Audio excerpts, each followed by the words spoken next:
Subscribe to our YouTube channel and press the bell icon to get the latest updates. Sir, मैं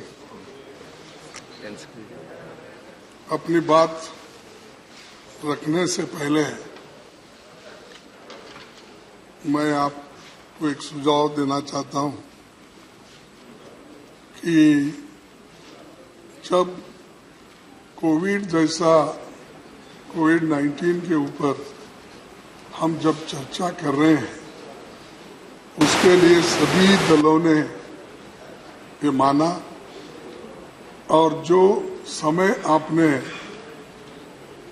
fix किया था उसी के तहत हम, हालांकि आज दूसरे सब्जेक्ट आने वाले थे, लेकिन कोविड एडिशनल एजेंडा में आने की वजह से तो हम ये समझे कि आज तो कोविड सब्जेक्ट आएगा नहीं, लेकिन आप इस सब्जेक्ट को लाए और जो हमारी इच्छा थी, सारे सदन की इच्छा थी, सारे मेंबर्स की थी कि इस पे बात हो जाए, चर्चा हो जाए।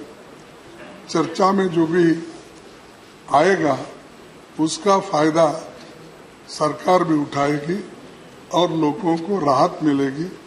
इसी दृष्टि से हम इस चर्चा को डिमांड कर रहे थे और नोटिस भी दिए थे, लेकिन आज जब मैं बात करने के लिए उठा, उस वक्त मैं जब बात करने के लिए उठा तो मेरे सामने सिर्फ 4-5 मेंबर आकर मेरे हकूक को अगर छीन लेते हैं और आप चुप्पी बैठते हैं तो एक बहुत सदमा मुझे हुआ और आई फील इंसल्टेड।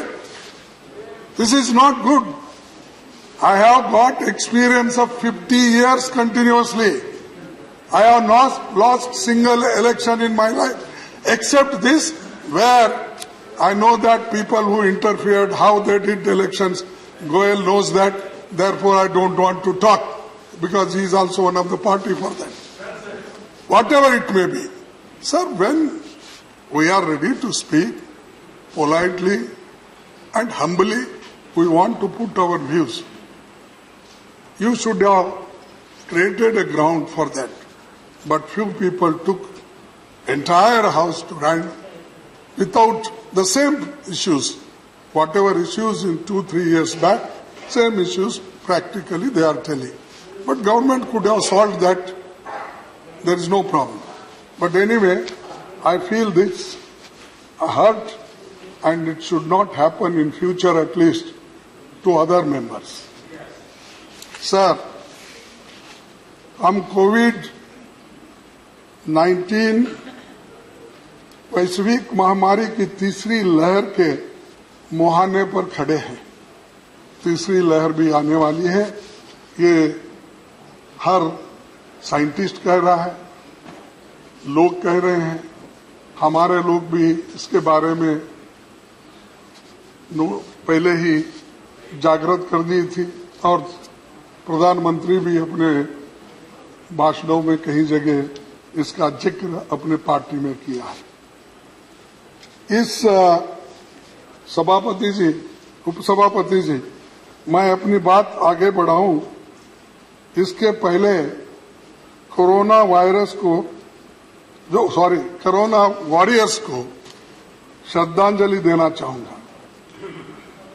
जान हथेली पर रखकर लोगों की मदद करते हुए बड़ी संख्या में doctors, nurse, paramedical staff, anganwadi workers, ASHA बहनें और सरकारी और गैर सरकारी लोग महामारी के शिकार बने, तो उनको मैं सैल्यूट करता हूं और जो इसमें गुजर गए हैं उनको मैं श्रद्धांजलि सभी की ओर से अर्पित करता हूं। और खाने से लेकर ऑक्सीजन की लंगर चलाने वाले सामाजिक क्षेत्रों के लोग, खासकर दिल्ली में मैं देख रहा हूं, दूसरे जगह भी देख रहे हैं, आप भी अपने माध्यम से आपको इसका इंफॉर्मेशन मिला होगा। ट्रेड यूनियन के साथियों, युवा कांग्रेस के नौजवान, एनजीओ लोगों के साथ सारे मददगार और डोनर्स, इनको भी मैं सैल्यूट करता हूं, क्योंकि उन्होंने ऐसे संकट के घड़ी में, संकट के समय में लोगों के तकलीफात में, दुख दर्द में शामिल हो गए और उन्होंने ये सारी खतराएं मोल कर मानवता की सेवा की। और खासकर मीडिया कर्मचारी भी, वो भी लोगों में जाकर उनकी पूछताछ की, हालात पूछे और किस ढंग से इंतजामात हो रहे हैं। हॉस्पिटल में गए, कोविड अफेक्टेड लोगों के अंदर गए और उन्होंने लोगों को भी ये बताया कि क्या चल रहा है, क्या करना चाहिए। उसके लिए वो भी लोग बहुत मदद किए, उनको भी मैं इस संदर्भ में याद करता हूं। जब मैं सदन में अपनी बात रख रहा हूं तो कोरोना की दूसरी लहर की बहुत सी तस्वीरें मेरे सामने घूम रहे हैं और मैं वो तस्वीरें भी लाया हूं। कैसा जो गंगा नदी में जिनके जान गए हैं, जो जिनको कहीं पर जगह नहीं मिला दफनाने के लिए या जलाने के लिए, वो नदी में फेंके गए, ये उनके फोटो है। मैं आपको ये पेश कर रहा हूं। और दूसरी चीज जो हमारे सभी मित्रों ने जो इसमें काम किया है, लेकिन उसकी भी याद करते हुए, और मैं ये भी चिंतित हूं और आप सभी है कि इस कोविड पीरियड में खासकर माइग्रेंट वर्कर्स लाखों की संख्या में चलते हुए हाईवे पे, रेलवे ट्रैक पे, वो अपनी बहुत से लोग अपने बच्चों को भी खोए, रोटी रोजी खोए, घर तक किस ढंग कब तक पहुंचेंगे इसकी चिंता करते करते वो भी लोग बहुत ही बेकार। उनके बारे में भी सरकार कोई चिंता नहीं जताई। यथार्थ भाषण तो जरूर है, सरकार हमेशा एक्सपर्ट्स है कि एडवर्टाइज देने में और लोगों को दिखाने में, अपनी बात बार बार बोलने में वो उसमें बहुत माहिर है। सर, इस बार हमारी सबसे जो पवित्र नदियों में तैरती लाशों ने पूरी दुनिया को चिंता में डाल दिया और उसका चित्र भी मैंने आपके सामने रखा। जाने कितने लोग नदियों के किनारे मजबूरी में दफन दिए गए, कितने बच्चे अनाथ हो गए, कितने पैर कहर टूटा। ये सब हमारी कई पीढ़ियों को याद रखेगा और एक इतिहास में नमूद होगा कि कोविड के पीरियड में कितने लोग मर गए थे, क्यों ऐसी अव्यवस्था हो गई थी, क्यों वो काम नहीं हुआ, ये भी याद रखें। इतने बड़े देश में कोरोना से कितने लोग मरे, क्या ये रहस्य ही बना रहेगा? सरकार कोरोना से 4 लाख से अधिक मौतों की बात बनाती है और बहुत कम आंकड़े दिखाते हैं। लेकिन सर, मैं आपको एक आंकड़ा बताना चाहता हूं कि जो आज सब मिला के 5 लाख का आंकड़ा सरकार दिखा रही है कि इतनी ही मौत हो गई, इससे ज्यादा नहीं। तो मैं पूछता हूं साहब आपको, देखिए इस देश में 6,38,365 विलेजेस हैं, छोटे मोटे हेमलेट्स को छोड़ के 6,38,565। अगर किसी गांव में 5 आदमी भी अगर जिसकी कोविड की वजह से जान गई हो तो 31,91,825 होती है। और नंबर, अरे 6 लाख तो विलेजेस है में, तो सुनिए, अरे आप देख लीजिए, आप देखो आंकड़े छुपाने से कुछ नहीं होता। आपस में बात ना करें प्लीज। मेरा नेता सदन से आग्रह है, मंत्री जी, नेता सदन जी से भी हमारा आग्रह रहेगा, गंभीर विषय पे चर्चा है, सत्ता पक्ष को संयम से सुनना पड़ेगा और जब इनके लोग बोले हम यहां से व्यवधान नहीं करेंगे, ये चर्चा का तरीका नहीं है। नेता प्रतिपक्ष बोल मेरा आग्रह है कि सभी लोग संयम से सुने, माननीय आनंद जी, सभी लोग संयम से सुने, सभी लोग संयम से सुने। मैं आंकड़े प्रधान नहीं होगा और सभी दलों की अगर ये सहमति बनती है तो मेरा आपसे अनुरोध रहेगा और माननीय एलओपी से भी अनुरोध रहेगा कि हम सब इस डिबेट के स्तर को भी थोड़ा ऊपर उठाएं। इसको सिर्फ एक दूसरे की आलोचना के बदले इस डिबेट के स्तर को भी थोड़ा ऊंचा उठाएं। डिबेट में से अच्छे सुझाव निकले जो पूरे देश को भी लगे कि ये उच्च सदन ने देश को रास्ता दिखाया, मार्गदर्शन किया, आगे के लिए थर्ड वेव आए तो कैसे हम सब मिलजुल के इसको सामना करेंगे। तो हम सब ये संयम रखें कि थोड़ा टिक्का टिप्पणी करने के बदले विषय की गंभीरता के हिसाब से पूरे गंभीरता को आप सब बनाए रखेंगे। लेकिन समय की कमी होने से मैं आपको ये आंकड़े क्यों बता रहा हूं बोले तो, जो झूठे आंकड़े सरकार रिलीज कर रही है तो सत्य से दूर है, वो कर रही है। इसके लिए अब number of cities, urban towns, ये 7,935 है, तो इसमें एक 10 भी अगर अब एवरेज ले लिए तो 7,93,500 है। नंबर ऑफ मेट्रोपॉलिटन सिटीज 18 है, 20,000, इसका विनय विश्वम जी 3,60,000। तो एवरेज 52,43,000 तक आता है, इससे ज्यादा ही होगा, कम नहीं होगा।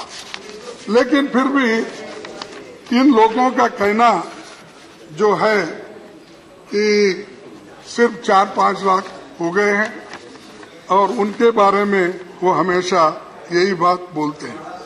यहां तक भी मैं अपने बात को एक ये कहना चाहता हूं कि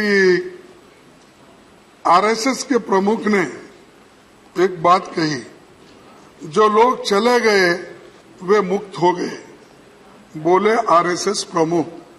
तारीख है 15 मई 2021 की, और ये उन्होंने राष्ट्रीय स्वयंसेवक संघ प्रमुख मोहन भागवत जी ने कहा, जो लोग चले गए वो मुक्त हो गए, उन्होंने कहा। तो आप ये देखिए कि सरकार को सपोर्ट करने वाले संघ की क्या नीति है, क्या मंशा है, इससे मालूम होता है। दूसरा, मैं सभापति जी 2020 में कोविड महामारी के इतने घातक नतीजे होंगे इसका हमें अंदाजा नहीं है, इसीलिए आरंभिक दौर में ही कोई भी इस मुकाबला करने के लिए हम तैयार रहना चाहिए।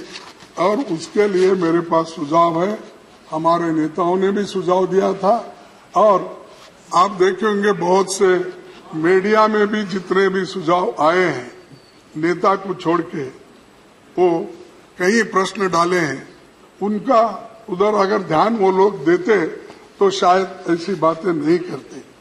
लॉकडाउन हुआ वो भी रातों रात हुआ, 8 बजे जैसा अपना नोटबंदी का हुआ वैसा ही इसका लॉकडाउन हुआ रात के 8 बजे ही। भाइयों और बहनों, कल से कोई ट्रेन चलेगी नहीं, सभी लोग अपने अपने जगह पे रहना या जो उस बाहर नहीं आना। तो उन्होंने ये 24 मार्च को इसके बाद घोषणा की। तो ये जो है उससे माइग्रेंट वर्क कितने परेशान हो गए, और हर जगह से लोग, आप देखें उसके सीनरी हम कहना नहीं चाहते कि आप आंखों से देखे हुए हैं, लेकिन इसके जिम्मेदार कौन है? अरे आपको लॉकडाउन करना है, 8 दिन पहले बोलो, 15 दिन पहले बोलो, व्यवस्था करो, उसके लिए जाने की व्यवस्था करो। ना ट्रेन है, ना बस है, ना लारियां है, लोग कैसे जाएंगे अपने घर को? तो इसके जिम्मेदार कौन है? मैं तो कहूंगा इसके जिम्मेदार सरकार है। सरकार इसमें विफल हो गई है, इसकी रेस्पॉन्सिबिलिटी वो लेना चाहिए। और दूसरी, पद इंतजामी के नाते पहली लहर में देश की अर्थव्यवस्था भी खत्म हो गई। अस्पताल में बेड की भारी कमी, वेंटिलेटर की संख्या बहुत कमी और ऑक्सीजन की कमी, हर चीज की कमी। इसके बावजूद भी सरकार ये कहा, सरकार के लोग ये कहते रहे कि हम कोरोना से बचे हैं, विजयी हो गए हैं। कहीं तो ये अपने तालियां बजाने के लिए बोल दिए कि हम सक्सेस हो गए, और तालियां और थालियां, उसके साथ जो है दीपक। अरे अभी कोविड का मामला खत्म नहीं हुआ, अभी लोग मर रहे थे, अभी लोगों के लिए न ऑक्सीजन थी, न बेड्स थे, वेंटिलेटर्स थे, कुछ तुम थाली बजाने में मग्न हो गए, दीवा लगाने में मग्न हो गए। और ये चीजें जो आप कर रहे थे, इससे ये लगता है कि आप चिंतित नहीं थे, आप लोगों को एक छोटा पिक्चर दे रहे थे। नहीं, यही हिस्सा दूसरे देशों में भी था, लेकिन उन्होंने दूसरी लहर की तैयारी की थी, जैसा कि ब्रिटेन है या दूसरे जो देश, वहां पर भी यही हालत थी। तो उन्हें दूसरी लहर में क्या करना चाहिए, इसका उन्होंने पहले से ही सब एस्टिमेट किया, अंदाजा लिया और वहां पर इसको कमी करने के लिए कोशिश की। लेकिन यहाँ क्या होगा, यहाँ तो एक तरफ कोविड की महामारी से लोग बहुत ही निराश होके दुख में हैं। हम क्या कर रहे हैं कि चुनाव करा रहे, इलेक्शन में मग्न है, बड़े बड़े भाषण कर रहे हैं, सभाएं कर रहे हैं और लोगों को एक तरफ कहते हो कि डिस्टेंस मेंटेन करो, दूरी रखो, मास्क पहनो। भाई आप क्या कर रहे थे वेस्ट बंगाल में? आप क्या कर रहे थे दूसरे राज्यों में जब चुनाव चल रहा था? आप खुद जाकर जिस रूल्स को आपने बनाया, उस रूल्स को तोड़ने का अगर क्रेडिट किसको देना है तो इस सरकार को देना है, आपने की। सर हाँ, ये सबको तबाह और तंग करने की कोशिश की। आपका समय समाप्त होने वाला है माननीय लोग। सर, अरे मेरा तो इतना अभी कहने का है, आप कोविड वैक्सीन कितने लाने वाले हैं? तय किया है 4 घंटे, उसी के तहत मैं आपसे कह रहा हूं आपका समय समाप्त होने वाला है। नहीं, अब देखिए, आप अगर ऐसा कहे तो मैं बैठना ही पड़ेगा, क्योंकि मैं नहीं कहूंगा, ये समय आप लोग तय करते हैं माननीय एलओपी में। चेयर नहीं करता, चेयर वही करता है जो आप लोग तय करते हैं। देखो, इसके वजह से कोविड के इस मिसमैनेज के वजह से लोगों के नौकरियां गए, इकोनॉमी तंग और तबाह हो गई और अनएम्प्लॉयमेंट बढ़ गया, इन्फ्लेशन बढ़ गया, लोगों के हाथ में पैसा नहीं, और लोगों के हाथ में पैसा दो, ये हमारी डिमांड थी। और खास करके श्रीमती सोनिया गांधी जी ने और हमारे फॉर्मर प्रेसिडेंट राहुल गांधी जी ने और सभी ने कहा कि लोगों के हाथ में पैसा दो ताकि उनको खर्च करने के लिए ये मिले। जब आप खर्च करने के लिए उनको पैसा मिलेगा तो नेचुरली एमएसएमई सेक्टर हो, मैन्युफैक्चरिंग सेक्टर हो, दुकान हो, खरीदने के लिए उनके पास आते हैं तो सारी चीजें ठीक होती, लेकिन वो बात भी आपने नहीं सुनी, उसको भी आपने नजरअंदाज किया। और आज इस देश में आपने कहा कि वैक्सीन हम दिसंबर के अंदर सभी लोगों को देने वाले, लेकिन आज की हालत है 2 डोज किनको दिए हैं सिर्फ 5% लोग हैं, 5.33। और अरे आपके आंकड़े देखो फिर बाद में बात करो। तो ये सुनिए, अरे मैं पढ़ता हूँ, मैं पढ़ता हूँ। आपका समय खत्म हो चुका है, please conclude. 1 minute, I will take 2 minutes, I will take. Please देखो, देखिए टोटल पॉपुलेशन 60 साल के ऊपर वालों का 10 करोड़ और फर्स्ट डोज जिनको मिला वो 10 करोड़, 99% उसमें मिला। 45 से 60 साल के लोगों को सिर्फ 65.67%, 18 to 45 को 108 करोड़ पॉपुलेशन है, उसमें 15 करोड़ डोसेस मिले, एक यानी 14। ये डबल डोज के कितने हैं? सिर्फ 5 करोड़। तो इसीलिए ये जो आप लोगों को कह रहे हैं कि हम सब सही आंकड़े के साथ ही बोल रहा हूं, ये देखना, देखिए प्लीज तो 2 मिनट ऑलरेडी हो गए और अधिक माननीय लोग, प्लीज नहीं, थोड़ा देखिए, प्लीज कंक्लूड। देखिए सुप्रीम कोर्ट भी कही कि आपके इंतजाम ठीक नहीं है। यूपी में जो कुंभ मेला कर रहे थे, किसकी नहीं सुने। उसके बाद और एक कावड़ यात्रा करे तो उसको भी सुप्रीम कोर्ट को कहना पड़ा कि भाई एक पैंडेमिक में तुम ऐसा करना ठीक नहीं है। जब सुप्रीम कोर्ट ने कुछ कहा तभी आप करने को तैयार हो गए, लेकिन आप दिल से एक बात भी नहीं किए। ये लोगों को परेशान करने की बात है। कंक्लूड नाउ यस, अब जब आप बोल रहे हैं, मैं नहीं बोला, समय बोल रहा है माननीय। नहीं सर, मैं इतना ही कहूंगा कि समय बोल रहा है, समय के तहत हमको चलना भी है। तो मैं खुद प्राइम मिनिस्टर को मिलके 3 लेटर दिया। एक सोनिया गांधी जी से लिखे सो, मनमोहन सिंह जी लिखे सो, मैं खुद लिखे सो। 31 मई को खुद मिलकर उनको उनके घर में ये लेटर दिया। इतने सुझाव हमारे से आए हैं, इसको आप अनुष्ठान में लाओ, लेकिन उसका कोई उत्तर भी नहीं है, उसके बारे में कुछ कहने का भी नहीं है।